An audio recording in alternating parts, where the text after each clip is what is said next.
I'm inside the index.js file in the shows app again. And I'm going to remove all this code that I have written while discussing ES6 class. And let's uncomment the commented code that corresponds to shows app.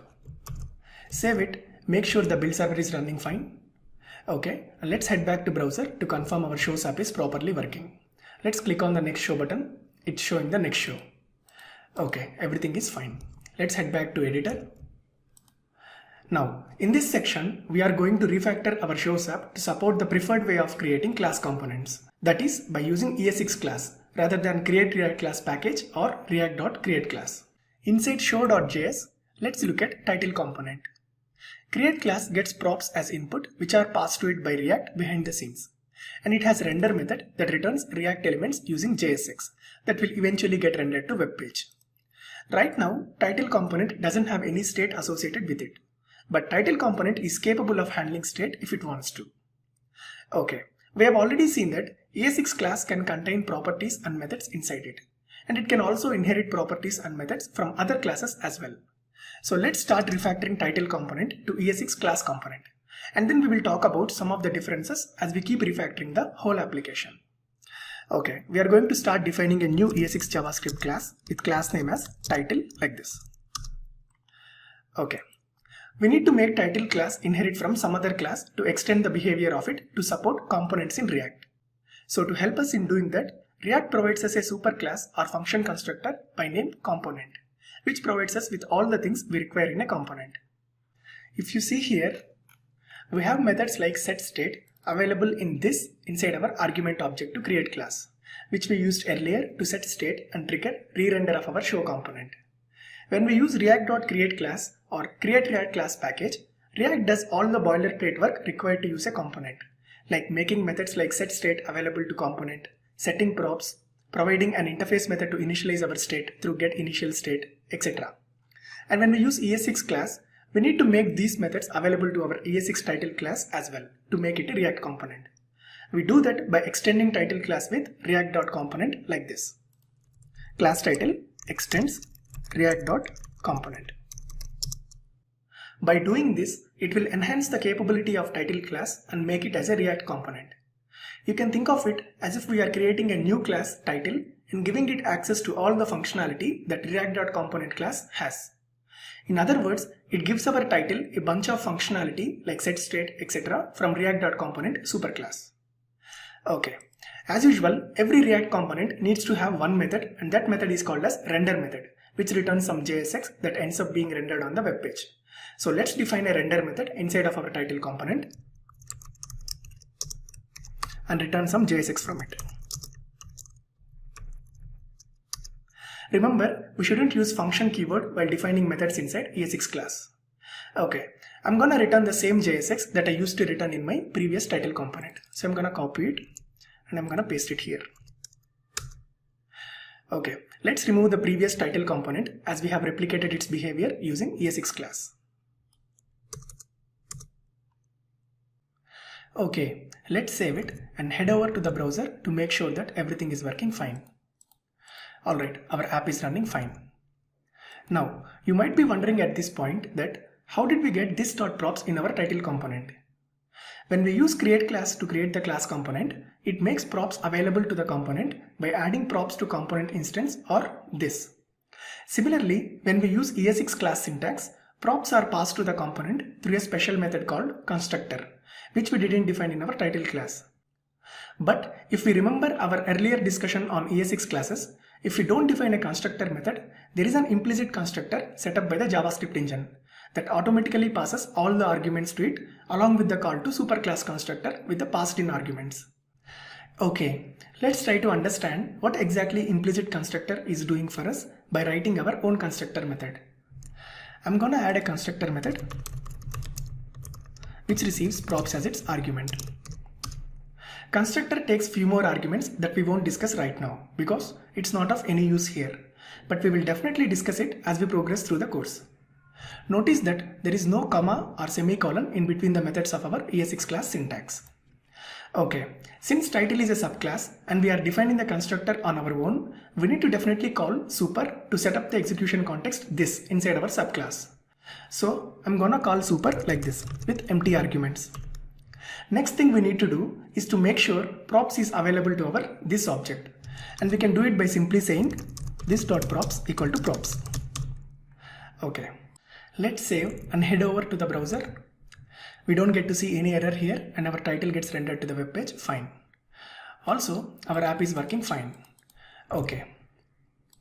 React.component also has a constructor function that accepts props as argument and does the same thing as this.props equal to props and few more other things also. So instead of we doing this.props equal to props, let's remove this line.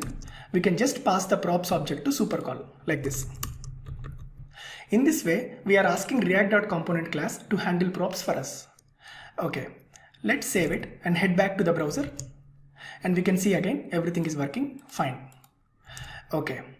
By calling super with props as its argument, React.component function constructor will make props available to our title component inside this object. Let's see one more interesting thing. I'm not gonna send props as argument to supercall, and I won't even set this.props equal to props inside the constructor. So will this work? Will I still be able to get the correct value when I refer to this.props.showTitle inside the render method? Well, let's check it on the browser. Surprisingly, it worked, and our title got rendered perfectly fine on the web page. And even our app works fine. Even though I haven't initialized props object, nor I passed it to supercall to let React.component initialize it. Why is that so? How come I got off without getting any error? To understand the behavior, let's put some logs. I'm going to log props argument and this.props inside constructor and render method both.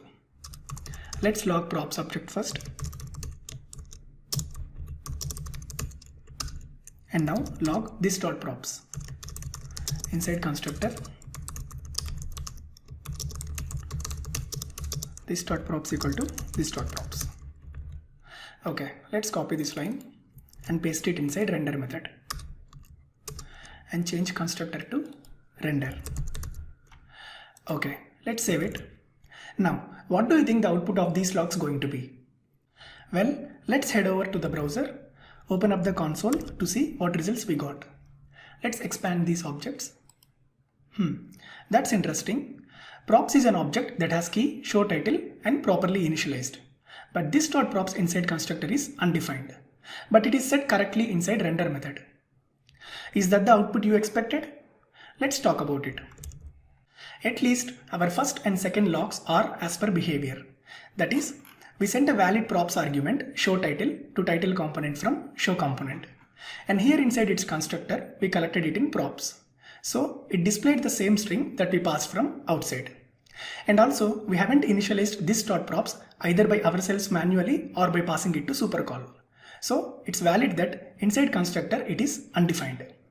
But how come this.props is set when we try to access it inside render is the question. Is it the doubt what you also have? The answer to this question is this is done by React DOM. When React DOM creates an instance of component like title component, it automatically sets props and few more things after creating an object from title component. So if you don't set props anywhere else, you are still correct, as long as you don't try to access this.props inside constructor method. Because React sets props after constructing the object only, which means after constructor method gets called. So if you need to access this.props inside constructor, you can either use props argument or you can pass props to supercall, which will set this.props properly. This is the thing I wanted to mention here. If we forgot to initialize or pass props to super, then we can't access them inside constructor using this.props. But after component instance got created, React DOM sets it for us so that we can use it in our subsequent methods inside the class. So just to be on the safer side, it's always better to call super with props when you are writing your own constructor. So I'm gonna pass props to super and I'm gonna remove these logs. Okay. Since we are not initializing our own properties in constructor here, there is really no need to define the constructor on our own. Initialization of this.props will be done by default constructor anyway, even if we don't define it. So I'm gonna remove the constructor definition. Okay. Enough with title component, let's try to refactor the others. We can apply the same concepts to other two components, poster and show info as well, which doesn't also have anything to do in the constructor.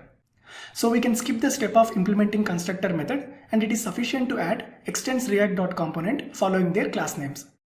So let's quickly refactor our poster component. It will be class poster extends react.component, and let's implement render method inside it. I'm gonna copy the same return statement from here and I'm gonna paste it here. And let's remove this poster component which we created previously. Okay. For a quick exercise, I want you to pause the video for a while and refactor showInfo component to ES6 class component. I will go ahead and do it, and you can join me when you are finished doing it, or you can choose to continue with me.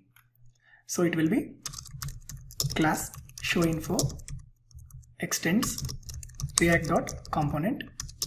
Let's implement render method inside it. Inside render, I'm going to copy the previous return statement inside my showInfo's render, and let's paste here. Okay, we can delete the previous showInfo component definition as we replicated its behavior using ES6 class.